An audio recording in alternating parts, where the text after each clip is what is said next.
Now, Laurie A. Watkins, Democratic strategist and former Obama policy advisor, and Garrett Exner, former Marine Corps Special Operations Officer and Hudson Institute Fellow. Great to see you both tonight. Thank you so much for being here. So, Laurie, of course, Democrats love poll numbers that can help them with their messaging ahead of the midterms. How do they plan to use these? Thanks for having me on, Katie. So these poll numbers are abysmal for the president, and that leads me to the conclusion or the suspicion that for the midterms, it's also going to be devastating for the Republican Party.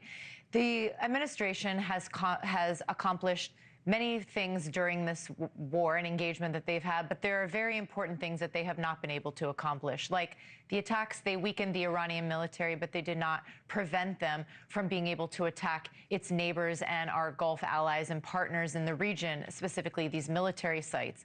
They are still have the capability to develop a nuclear weapon, which was one of the sticking points for this administration. They still are able to control the Strait of Hormuz. They're still Tehran's ability to completely control the Strait of Hormuz, and now going back and forth of whether or not we're going to charge a 20% toll, and then our allies raged about that idea. This is showing the American public that the president is not focused on the economy and bringing prices down. He's focused on different things every day, the Save America Act, the war, whatever it is that's going on. And the American people are seeing this, and they're very concerned about how long this war is going to go on. Is this another forever war, Katie? Well, that's what the American public tends to operate doing more than one thing at a time. And just because the U.S. has not gotten the nuclear dust yet does not mean that the IRGC has the capability at this point to build a nuclear weapon. But I want to follow up on that, Laurie, real quickly. That same polling finds that MAGA Republicans are nearly all united behind what Trump is doing in Iran. And as you know, midterm elections typically are about turning out base voters. So do you think that that could help him? Sure, his base is always going to be with him, Katie, but the coalition that he had has definitely winnowed over the last year and a half, and it's continuing to hurt him. And the fact that he does not pay attention to the economy and says that everything is fine and say that things are going to go back to normal, and then the next day we are attacking Iran, taking out some of their nuclear and electrical sites, etc. That to me and that to the American public doesn't show that this war is stopping anytime soon. So, Garrett, I would say that just a couple of months to take out a foe that has been attacking Americans for 47 years is a very small, slim period of time. And given what we've accomplished over the course of the last 5 months is very significant, considering we haven't been doing this for that long in the grand scheme of things. But on February 28th, when Operation Epic Fury started, President Trump gave an address to the nation. He laid out the stakes. He said that there would be casualties, but these were the reasons why he believed it was worth going in and taking out the nuclear sites and attacking the regime. Do you think that he should do something like that again and explain to the American public why it's important for us to do this now, given the broader poll numbers that are not as good as the ones in his MAGA base? I do. I think anytime the president gets out there and conveys the message, I think President Trump is a good communicator. I think he speaks to the American public. He has a good sense of where they're at on this.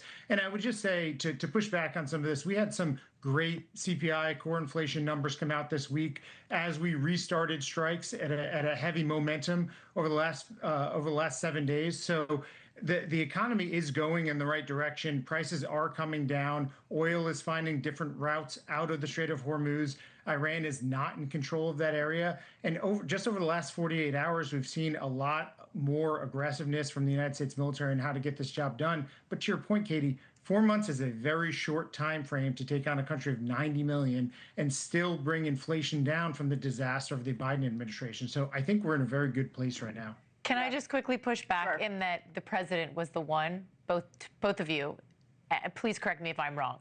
The president is the one that said that this would be a very quick, easy in and out war, that it would be exactly like Venezuela. Well, it's been 5 months. Exactly what this has not It's a very different operation than Venezuela. And Garrett, I mean, is 5 months a significant amount of time to do what we need to do in Iran, or do you think that there should be some strategic patience when it comes to actually getting the job done rather than going in, getting out, and having to go back in again?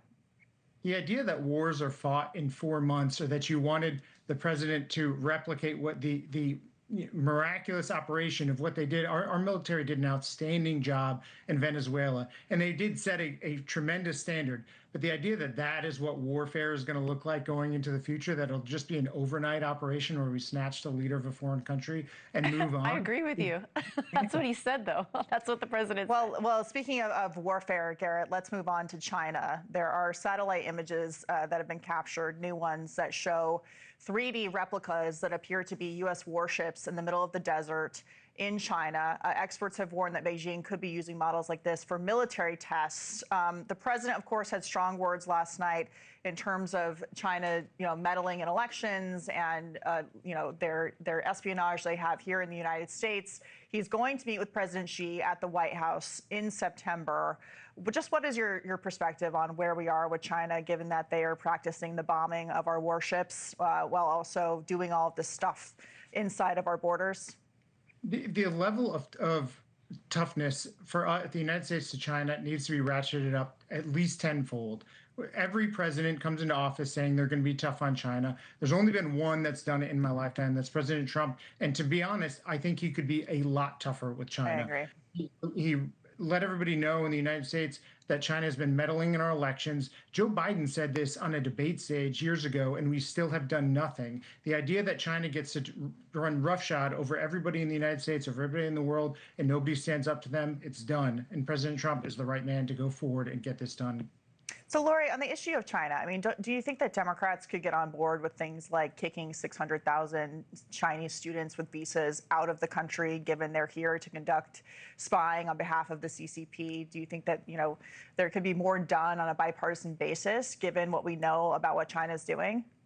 Absolutely. You won't get me to disagree with any of that, or the birther tourism that's going on, it's completely exploding with Chinese and Russian populations that are coming here that know that that's how our policies and population can withstand this, and that they're going to come here and they're going to take advantage of that. I disagree with all of that. But what I just want to say is one last thing is that Iran is rebuilding.